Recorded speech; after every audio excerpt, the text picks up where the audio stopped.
خلکو نه دا چیلنج دی زموږ چې په دې په یو ځای کې نن په دغه جلسې ګرګیا لاندې ګډ دی دا خلک هغه شان خلک نشي را پیدا کولی یقین نشته داسې دې ته لیډر د عمران خان په شکل کې پکار دی او دا خو خلک نه چې د پیسو په زور کته کېږي پورته کېږي موږ هر وخت الیکشن ته تیار یو دوباره الیکشن کې هغه هم تیار یو اوس هم تیار یو ځکه چې موږ هر وخت د خوب منډه کې روان یو موږ د سفر کې موږ د الیکشن په دغه موضوع کې پاتې کېږو بالفرض محال موږ هم دا خبره کوله که حالات دې طرف ته لاړ شي چې بالفرض حکومت ختم شي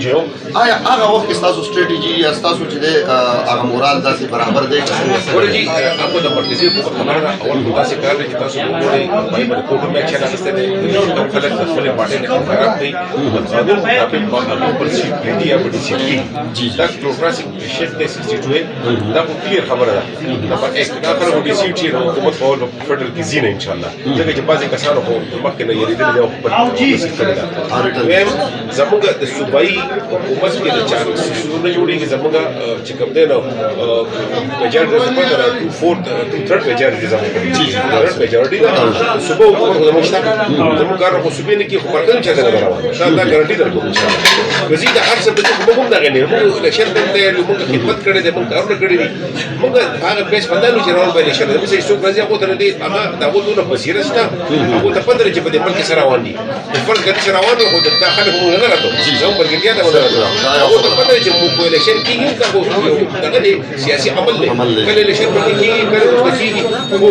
موږ الیکشن ته تیار د خلکو یقین دی چې پته ده چې تاریخي حساب حکومت یا د خاصې حکومت بیا را روان دی هغه څه کې دی باندې دا ډېره کلیر خبره ده تاسو ګورئ دا په کار دی ماشوم پوهېږي ٹھیک ده خبره ډېرې او تاسو ډېر مصروف یې خو دغه وړه پوښتنه مې کوله چې په غټ لیول باندې موږ خبرې وکړې د دې خپل تحصیل حوالې سره بیا ملاقات ډیویژن حوالې سره پېښور کې چې کوم سچویشن مخې ته راغلی و هغه سچویشن هم په خپل ځای دی څه ګڼئ ملاکنډ ډیویژن کې څومره باوري یې بیا مټه تحصیل خو بیا ورکوټې سره ملاکنډ ډیویژن باندې به کم از کم تاسو خبره راکړئ د پېښور خو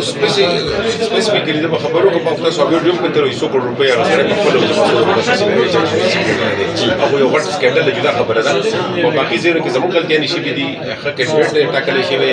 یا زموږ ملګري په اعتماد کې نه دی څه شوي په ملاکنډ ډیویژن کې لکه ګوره مستي خو راځي داسې نه یم چې موږ 100% سیټ واخلو یا موږ 100% پټي کې هر څه لکه داسې نه دی خو لکه 80% حالات انشاءالله دلته بدلېږي دلته تاسو ځکه چې تاسو وګورئ هغه کې هغه فیز 1 کې د ګونیر رزلټ هم تاسو مخې ته دی ګونیر د ملاکنډ ډیویژن حصه ده باقي زموږ څلورو ګونیر تحصیل ګونیر ضلع کې څلور تحصیل دي درې زموږ راغلي دي هغه رزلټ به انشاءالله دلته کې موږ ریفلیکټ کوو او تاسو به راځي انشاءالله هغه رزلټ به موږ ورکوو ولې خان صاحب راته وایي د لږو ورځو کې ډېر غټ خلک خاندانان بیا د پي کې ممبران دا خلک تاسو ته ډېر زیات را روان دي او لا راځي نو کله کله خو داسې ښکاري چې تاسو دم هم کلی دی که څنګه چلېږي چې دا خلک ډېر غټ خلک راغله او د دې کردار څه ګڼئ به راته زه خو ګوره اول زه دا خبره کوم که نه چې دا هر څه چې کېږي دا لکه موږ د خپلو ملګرو لکه دا وړوکی دی که لوی دی که مشر دی که څنګه هم دی عزت ورکوو خدمت ورله کوو خو په اعتماد کې اخلو د ځان سره یو ځای خپلې فیصلې په دې طریقې کوو چې دا ټول پکې شامل دي چې هغه ډېر کلاو کاته د غلا کاته په دې کې نشته څه د کمیشنو کاته په دې کې نشته د خدمت کاته ده ټول لګیا دی خدمت کوي نمبر 2 تاسو چې کوم خبره وکړئ دا کوم خلک را روان دي نه هم هغه ګوري او هغه را روان دي نو موږ خو سردار کوو چې د ورورۍ خبره د عزت خبره د مینې خبره د ترقي خبره کوو تاسو زموږ تکلیفونه واورئ د چا د ذات خلاف نه یو د چا د خلاف نه د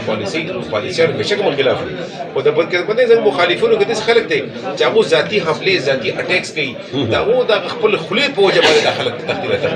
دا خو هغه څه دی چې نن سبا تاسو ګورئ پخوانۍ زمانه نه دا فلانی خر شته ډینګی خر شته هر سړی په خپل کور کې خان دی او د هر سړي په عزت کې هر سړي په خدمت کې دوباره کامیاب دی وروستۍ پوښتنه ده کتونکو ما د خپل خان والد صاحب انټرویو کوله یو ډېر ستر نوم دی د هیلت او بیا زموږ مسیحا دی هغې نه مې پوښتنه کول او هغې نه مې بیا وروستۍ پوښتنه کوله او د خندا د ټوکې هم وه چې ما ویل په زامنو کې د ټولو نه ستا کم زوی ډېر زیات خوښ دی او مین یې پرې نو ما ویل دی به خامخا وزیر اعلی صاحب وایي ګنې نو عبدالله صاحب چې دی هغه کشر دی د ټولو نو دا به وایي خو هغه راته ډایرکټ وایي په خندا کې زه خپل مشر زوی مین یم او د ښکلي خان نوم یې واخیست د ښکلي خان داسې څه ریزن دی چې په هغې ستاسو انتخاب کوم نن به دا خبره تاسو کلیر کوئ زموږ ډېر زوړ سوال دی داسې کار دی چې زما ټریننګ پلان داسې کړی دی چې ما د وړوکوالي نه بلکل څه کړی دی دا زما د دواړو وروڼو چې دا پاسونه زه پاسونه پاتې زه لو هاسټل ته زه واړه هاسټل ته جی کوم وړوکی چې ماشوم چې د چا په کور کې وي هغه چې وړوکی او څه کړي شي مطلب ورته کړي شي بدلي چې زما تربیت ډایرکټ د پلار په لاس کې شوی دی او زه هغه زیات ټایم اوسه دا په خپل بوی زیات کوم دا هغه چې سوي هغه خبر نه کړي او ماته پته لګي کېدې شي چې دا خبره یې وځي نو پلار ته ټول اولاد چې او زموږ یو برګر هغه به یې راوي اړه ما کوله کړو بچی یو ماشوم په کې موضوع نو موږ ته هغه بیچاره د هر بچی خپل یو بچی په پتا یو به ناراضي په بل به ناراضي په بل به ناراضي خدا سي چې لکه اعتماد واخی دا په ما ډېر زه بشر ویل او دا په خوې ګوي پویم کله چې دا وځي نو دا